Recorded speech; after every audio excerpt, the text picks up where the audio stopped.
राज्य कर्मचाऱ्यांच्या बाबत अत्यंत महत्त्वपूर्ण शासन निर्णय निर्गमित करण्यात आलेला आहे. तर पाहूया कोणता शासन निर्णय आहे. तर राज्य कर्मचाऱ्यांच्या बाबत दिनांक 2/2/2026 रोजी वित्त विभाग मार्फत अत्यंत महत्त्वपूर्ण शासन निर्णय निर्गमित करण्यात आलेला आहे. आता सदर शासन निर्णयानुसार नमूद करण्यात आले आहे की दिनांक 1/1/2026 ते दिनांक 31/12/2026 या कालावधीमध्ये राज्य शासकीय गट विमा योजनेचे सभासदत्व संपुष्टात येणाऱ्या कर्मचाऱ्यास बचत निधीचे लाभ प्रदान करण्यासाठी परिगणतीय तक्ता सदर निर्णयामध्ये जोडण्यात आलेला आहे.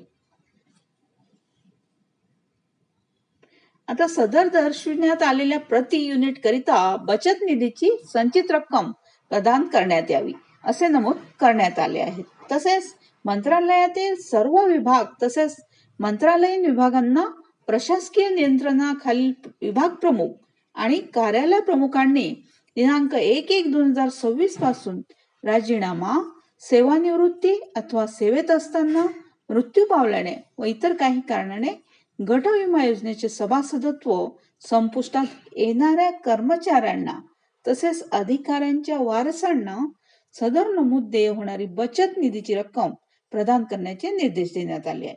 तसेच सदर योजनेमधील संचित रकमांवर दिनांक 1/1/2026 पासून दर शेकडा 7.1% दराने व्याज आकारण्यात आले आहेत.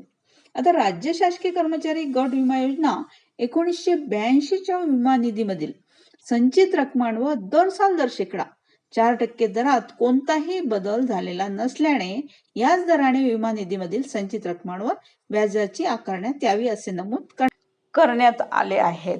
थँक्यू.